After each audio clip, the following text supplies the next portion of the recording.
Âge. Je ne suis jamais de mon âge. Selon les jours, je rajeunis ou vieillis à loisir.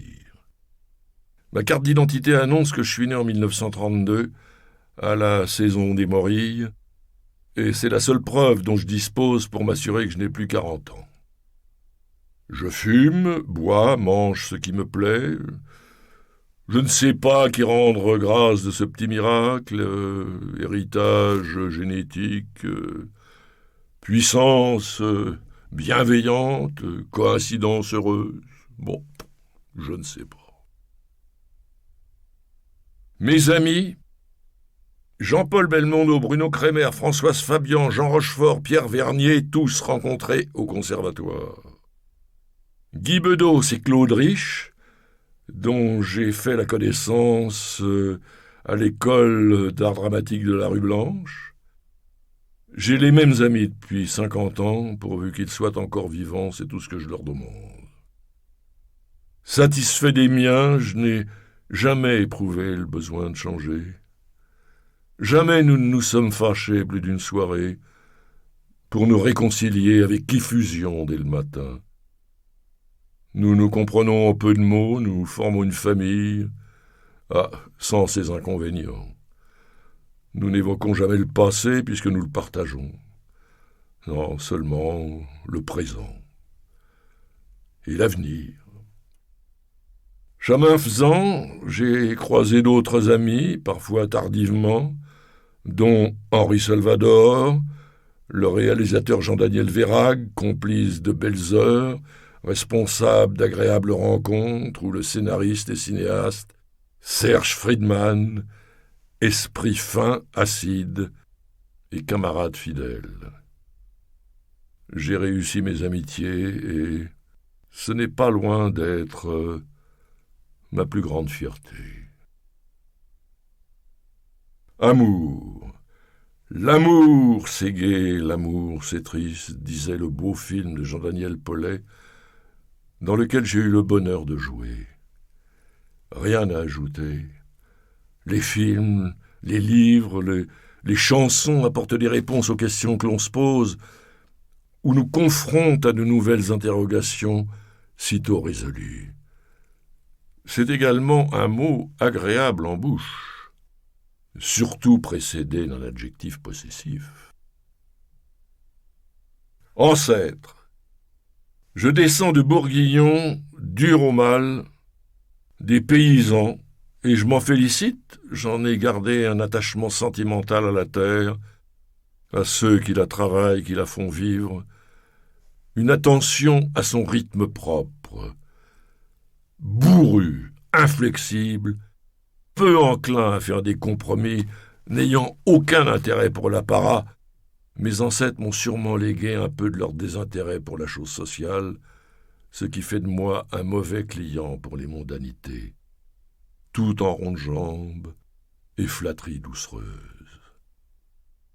Mon grand-père Materlen était vigneron et négociant en vin. Son existence suivait les saisons, et cette ascendance-là, ce n'est pas rien. Elle vous met du côté de ce que la vie a de plus concret. Cet enracinement ne relève pas d'une idéologie passéiste, il est charnel, intuitif. Il me tient chaud. Il sera pour beaucoup dans certaines amitiés. J'ai toujours la maison où j'ai grandi. Je m'y rends dès que possible. Les pierres sont les mêmes. Elles soutiennent aussi un peu de mon histoire. À la période des moissons, quand mon voisin en a fini pour la matinée, il enjambe la fenêtre de la cuisine pour signaler qu'il a soif. Et pas d'eau. En général, c'est plutôt l'heure à laquelle je me lève. Je sens bien les reproches dans son regard lorsqu'il me voit boire un café. La culpabilité m'intime parfois de l'accompagner. Je ne me sens pas un homme de la ville.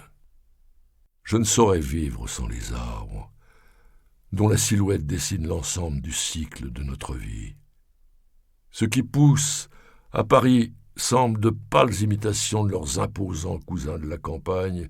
Ils sont parfois désespérants, quoique émouvants dans leur timide tentative de s'imposer dans un paysage qui les rejette. Les chants et les cultures font partie de mon quotidien si longtemps que je m'y reconnais dès que j'en vois. Ils me définissent aussi sûrement que mes lectures.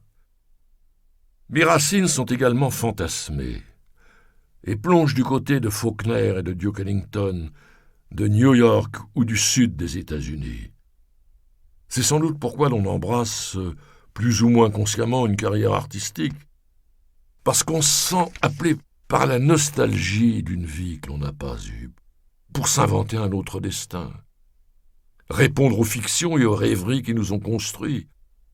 Un comédien a deux familles, celle où il est né et celle qui se nourrit d'hypothèses. Théâtre Antoine. Avec Delphine Seyrig, Samy Frey, Bernard Fresson, Michael Lonsdale et Jean Rochefort, nous y avions créé en 1966 une troupe qui décidait des pièces de Pinter, Sanders, Pirandello, Tom Stoppard, que nous jouions en alternance, ce qui avait le mérite de nous distraire de la monotonie et, pour inconvénient, de me faire travailler sérieusement. Mais c'était épatant. Nous découvrions un théâtre neuf qui parlait à notre génération, élevée avec les classiques et les respectant, tout en aspirant à trouver des pièces nous ressemblant davantage. Avec Claude Régis, le metteur en scène, nous nous sentions un peu aventuriers, investigateurs d'une écriture moderne. Il arrivait toutefois que les spectateurs manifestent leur mécontentement, mais nous tenions bon. Tout le monde vous voyait Delphine, même Samy Frey, avec qui elle vivra un amour magnifique. J'ai toujours une pensée pour eux lorsque je traverse la place des Vosges où ils habitaient. Mes promenades parisiennes sont chaque année davantage rythmées par ces hommages silencieux. Et c'est ainsi que je sens le plus cruellement le cours du temps. Ah, Delphine.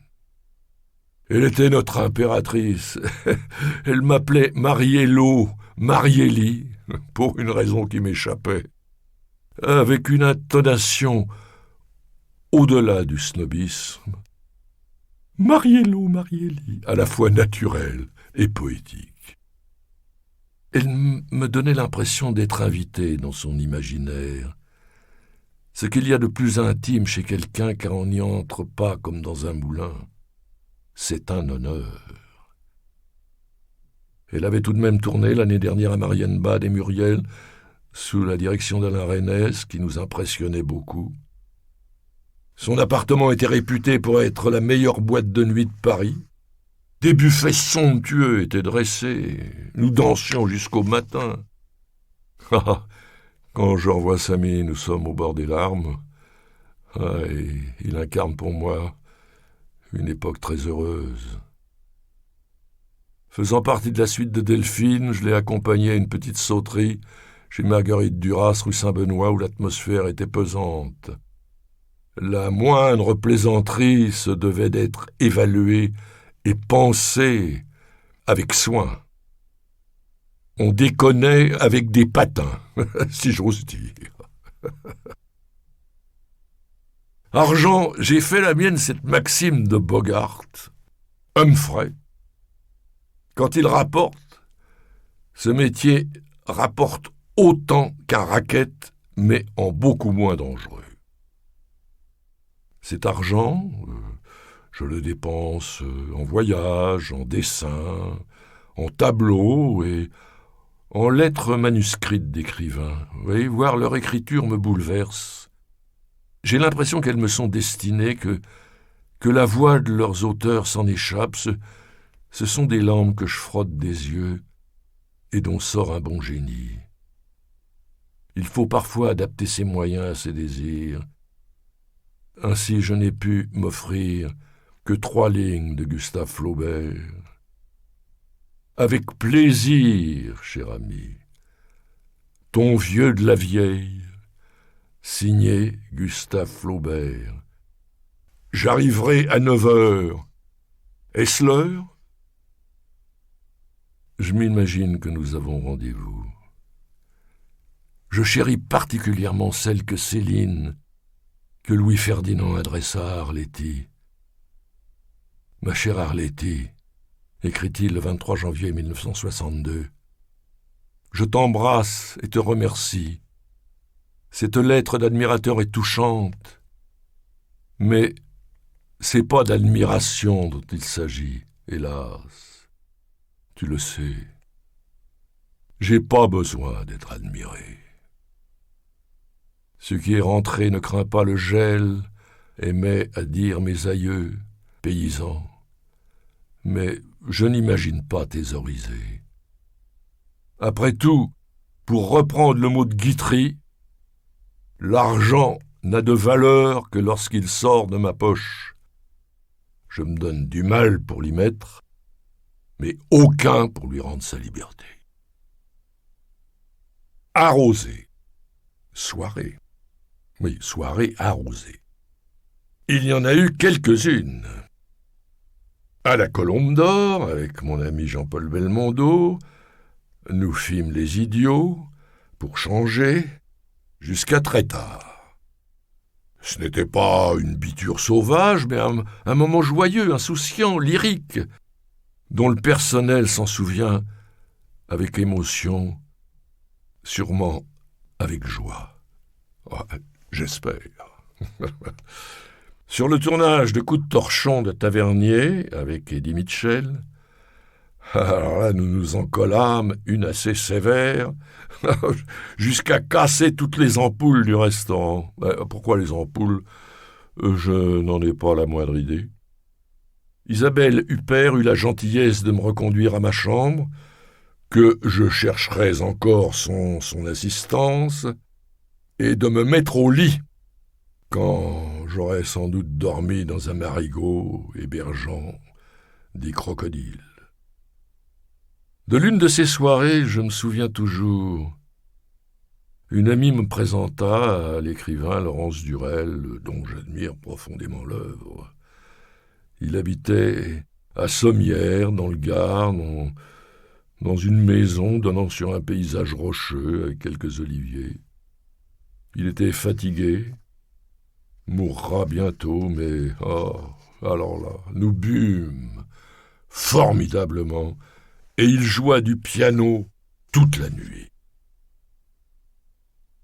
Artiste, explorateur, poète, ce sont les acteurs qui nous emmènent visiter des contrées inconnues, nous dévoilent le monde tel qu'on ne l'imaginait pas, ouvrent des portes dont on ne soupçonnait pas même l'existence. Ils font voir et entendre autrement et autre chose que les évidences. Serge Reggiani en était.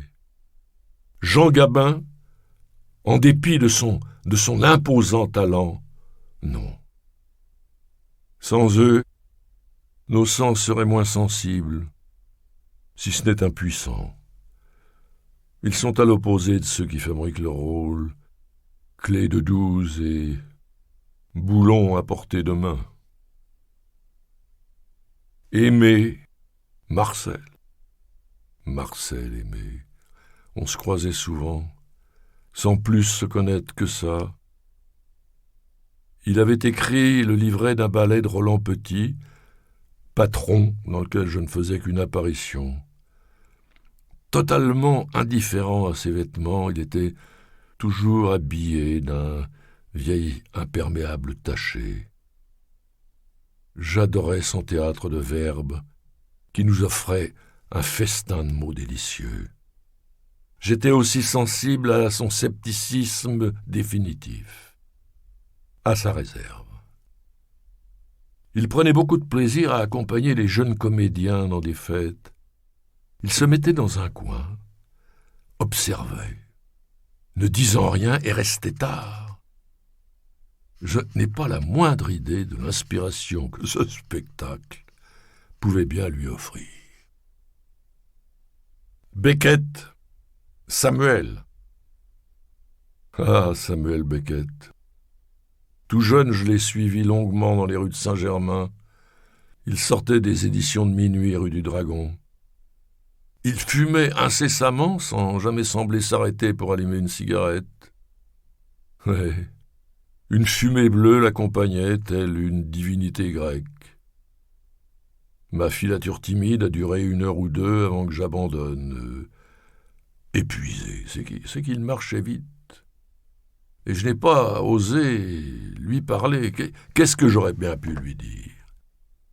Que peut-on bien dire à Samuel Beckett?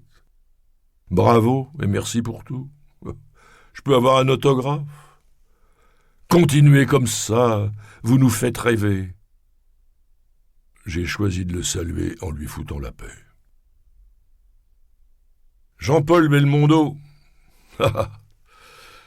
Il passait une scène au conservatoire et notre professeur Georges Leroy l'interrompit, se tourna vers nous en s'exclamant « Oh, regardez comme il bouge cet animal-là !» Il a vu en un instant ce qui fera de lui un comédien aussi atypique. Son jeu plastique, son aisance canaille, ce que verra aussi Godard. Son impression rejoignait la mienne.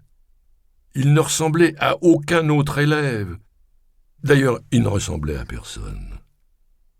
L'académisme le rejetait et il lui rendait bien. À quoi bon avoir des amis qui pourraient être n'importe qui? Hein? C'est leur singularité qui les rend aimables. Il n'a eu qu'un accessit au conservatoire pour une interprétation de Scapin. Considérant que c'était mal récompensé son talent, nous le portâmes en triomphe dans toute l'école. Je ne me souviens pas que notre amitié ait eu un début précis.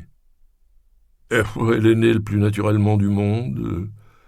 Nous sortions à Saint-Germain, en évitant le Flore et les Deux Magots, trop chers pour nous, leur préférant des bistrots moins prestigieux, les cinémas de quartier ou de Luxembourg. On traînait plus qu'on ne se promenait, sans but. Lorsque la célébrité l'a distingué, alors là, il s'en foutait totalement. N'en revenant pas. Il était devenu une star, comme de son point de vue, il aurait pu être pisteur dans la brousse. Ou boxeur, c'était pour lui comme une blague. Il n'a jamais renoncé à son indiscipline. Sa légèreté l'a préservé. J'en ai vu faire les importants parce qu'ils étaient devenus célèbres, et bien moins que lui. Je ne les compte pas parmi mes amis. Il ne m'a jamais fait sentir sa notoriété. Il a eu Ursula Andress pour fiancée, mais il n'en faisait pas toute une histoire. Elle aurait pu être fleuriste, ça n'aurait rien changé à son comportement. Sa bonne fortune ne l'a pas privé de son penchant naturel pour la simplicité.